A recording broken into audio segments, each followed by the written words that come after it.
नमस्कार, मैं Shyam Ranjan Pandey, university department of philosophy and yoga, Vinoba Bhave university Hazaribagh Jharkhand. आप सभी का अपने चैनल में हार्दिक स्वागत करता हूं।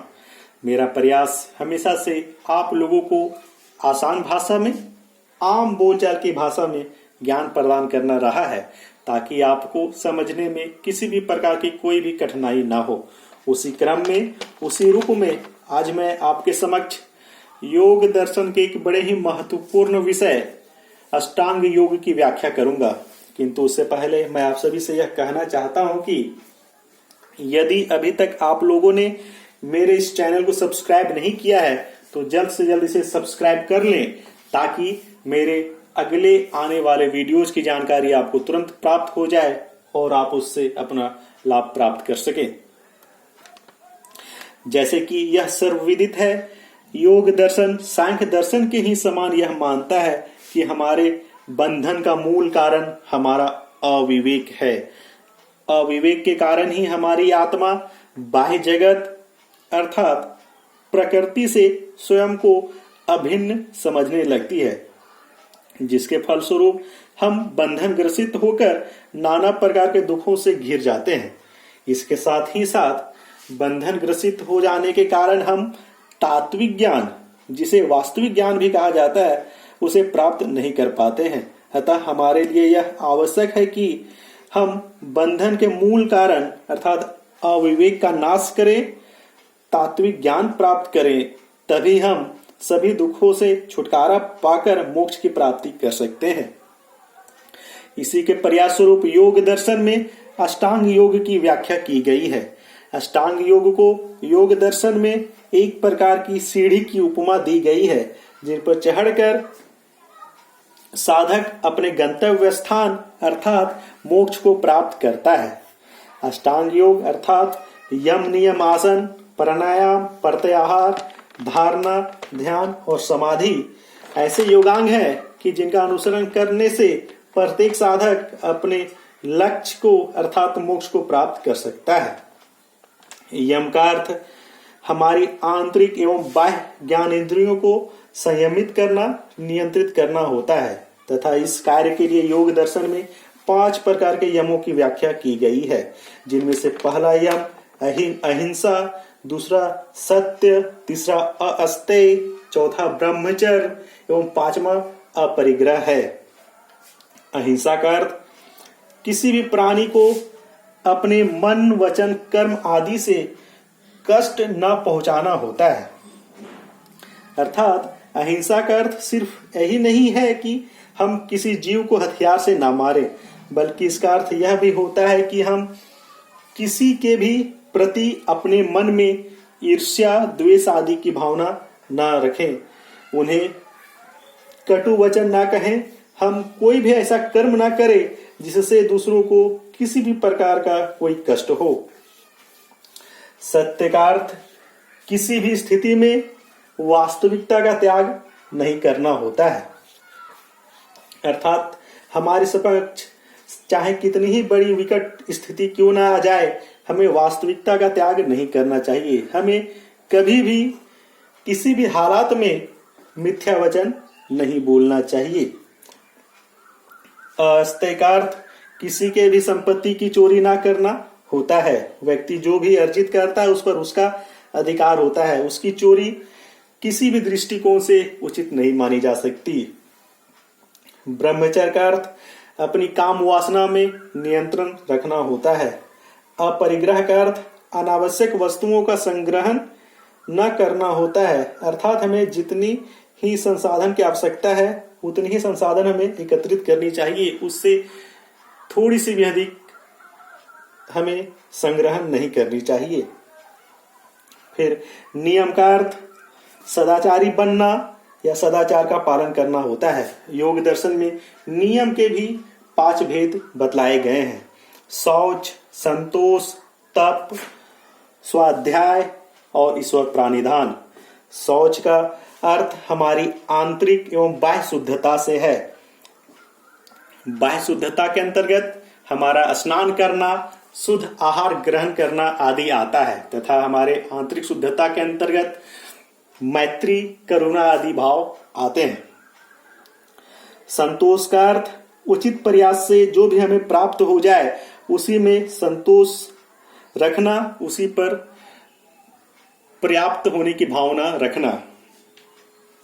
तप का अर्थ किसी भी स्थिति में, किसी भी ऋतु में एक ही अवस्था में बैठे रहना या खड़ा रहना होता है। स्वाध्याय का अर्थ शास्त्रों का अध्ययन करना, अपना अध्ययन करना होता है। ईश्वर प्राणिधान का अर्थ ईश्वर के प्रति पूर्ण श्रद्धा भाव रखना होता है। योग दर्शन में ईश्वर को साधन के एक सर्वोत्तम विषय के रूप में स्वीकारा गया है।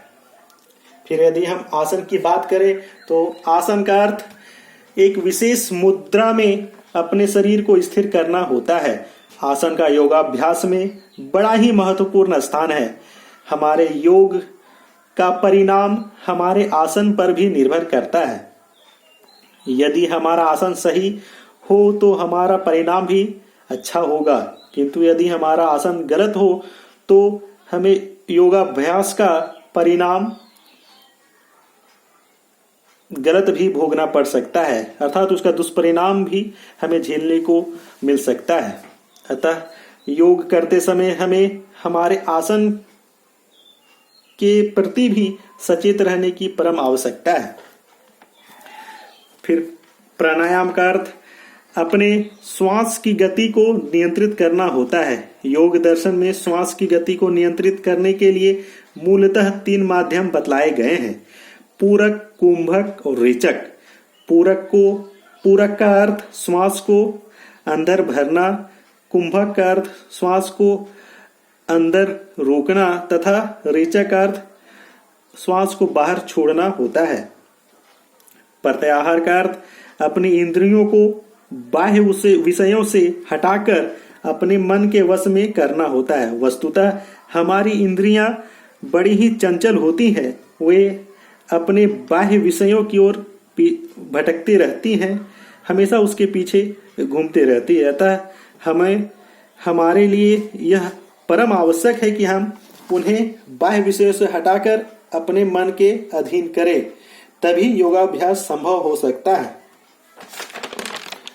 फिर धारणा का अर्थ अपने चित्त को अभीष्ट विषय अर्थात जो हमारा ध्यान का विषय है उस पर दृढ़ निश्चय के साथ लगाए रखना होता है। धारणा हमारी आंतरिक अनुशासन की पहली सीढ़ी है। यहाँ यह उल्लेखनीय है कि योग दर्शन में ध्येय विषय को लेकर कोई भी बाध्यता नहीं है, अर्थात साधक अपनी रुचि एवं अपनी प्रकृति के अनुसार, अपनी क्षमता के अनुसार किसी भी विषय का चयन कर सकता है और उसकी धारणा कर सकता है, उसे अपना अभिष्ट विषय बना सकता है। ध्यान का अर्थ अभिष्ट विषय अर्थात ध्यान के विषय का निरंतर अनुशीलन करते रहना होता है। निरंतर अनुशीलन से ध्यान की विषय वस्तु का ज्ञान स्पष्ट हो जाता है। पहले विषयों के अंशों का ज्ञान होता है, फिर संपूर्ण विषय का ज्ञान हो जाता है। अंततः हम समाधि के विषय में देखेंगे। समाधि में साधक को सिर्फ अपने ध्यान के विषय की ही चेतना होती है। इस अवस्था में साधक का मन अपने ध्यान के विषय में पूरी तरह से लीन हो जाता है। उसे अपने अस्तित्व के विषय में कोई भी भान या ज्ञान नहीं रहता है। इस अवस्था में साधक के चित्त की वृत्तियों का निरोध हो जाता है। यहाँ यह गौर करने वाली बात है कि अष्टांग योग में सिर्फ धारणा, ध्यान और समाधि का ही साक्षात संबंध योग से है। बाकी सभी अर्थात यम, नियम, आसन इत्यादि सभी धारणा, ध्यान और समाधि के लिए एक तैयारी मात्र है। योग दर्शन में समाधि के 2 मूल भेद माने गए हैं। पहला संप्रज्ञात समाधि और दूसरा असंप्रज्ञात समाधि। संप्रज्ञात समाधि को सबीज समाधि भी कहा जाता है। यह वह समाधि है जिसमें ध्यान का विषय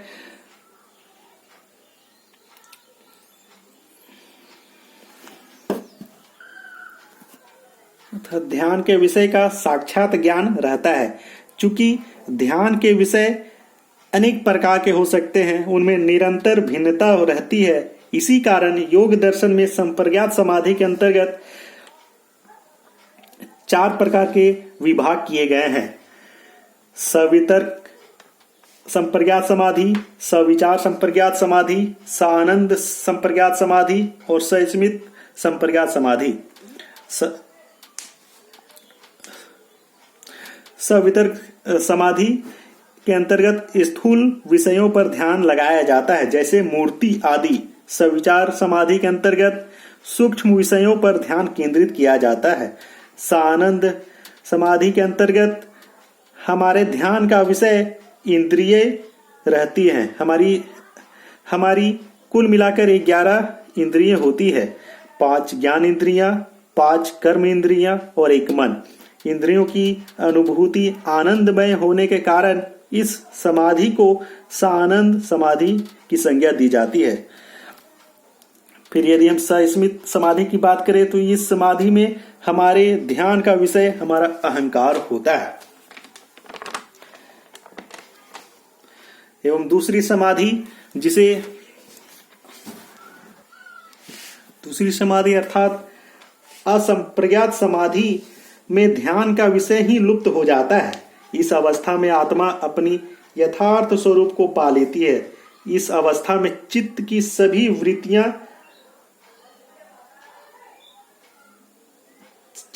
वृत्तियों का अंत हो जाता है। इस समाधि में ध्यान की चेतना पूर्णतः अभाव रहती है, इसलिए इसे निर्बीज समाधि की संज्ञा भी दी जाती है। यही आत्मा की मोक्ष की अवस्था है। धन्यवाद।